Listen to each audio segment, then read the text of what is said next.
এরপর বাপ্পি মির্জা আপনি লিখেছেন, আবু সাঈদ কি শহীদের মর্যাদা পাবেন?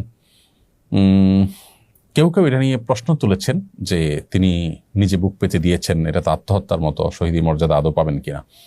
এর উত্তর হলো যে আসলে এই বুক পেতে দেওয়ার মানে এই নয় যে আমি ইচ্ছাকৃতভাবে মরতে যাচ্ছি বা আত্মহত্যা করতে যাচ্ছি। বিষয়টা হলো যে এটা হলো এক ধরনের চ্যালেঞ্জ ছুড়ে দেওয়া যে তুমি তো আমাকে হত্যা করতে পারো না, বুক চেতিয়ে দিলাম, তুমি কি আমাকে হত্যা করতে পারো, এ ধরনের প্রশ্ন রেখে মানুষ অনেক সময় বুক টান টান করে দেয়।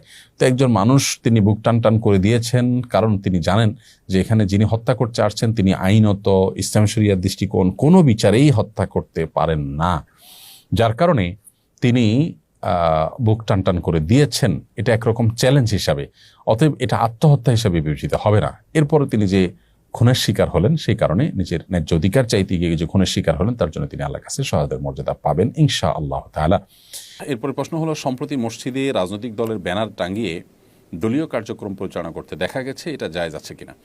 মসজিদে রাজনৈতিক দলের ব্যানার টানিয়ে সেখানে দলীয় কার্যক্রম পরিচালনা করা উচিত নয়। মসজিদের অসম্মান হয়, মসজিদের যে মর্যাদা আছে, গাম্ভীর্যতা আছে, সেটাতে কোনো প্রকার ছেদ পড়তে পারে এমন কোনো কাজ করা মসজিদের মধ্যে জায়েজ নয়। মসজিদের আদব, মসজিদের সম্মান, মসজিদের মর্যাদা রক্ষার সর্বোচ্চ চেষ্টা আমাদেরকে করতে হবে। ইসলামিক রাজনীতিও যদি হয়, সেটা যেহেতু একটা দলীয় রাজনীতি, ইসলামিক রাজনীতির নানা রকমের রূপরেখা আছে। আপনি এক রকমের রাজনীতি করেন, আরেকজন আরেক রকম রাজনীতি করেন, এবং এগুলো নিয়ে ভিন্ন মত আছে। এগুলো যদি মসজিদে আলাদা ব্যানার টাঙিয়ে বা এগুলো কোনোভাবে যদি এইসব কার্যক্রম মসজিদে করা হয়, তাহলে সেক্ষেত্রে পাল্টাপাল্টি হওয়ার সমূহ আশঙ্কা আছে, যার ফলশ্রুতিতে মসজিদের যে মর্যাদা সেটা ক্ষুণ্ণ হবে।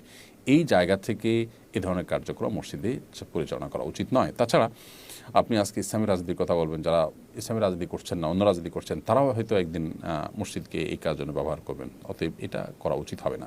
আপনি যে বলেন যে ইসলামী রাজনীতি তো ইসলামেরই পাঠ, অতএব এটা মসজিদে কেন করা যাবে না? উত্তর হলো যে মসজিদে এমন কোনো কাজ করা উচিত নয় যেটা প্রত্যক্ষ বা পরোক্ষভাবে দিনী কাজ হলেও মসজিদের মধ্যে করার জন্য উপযুক্ত নয়। ধরুন জানাজার নামাজ পড়া,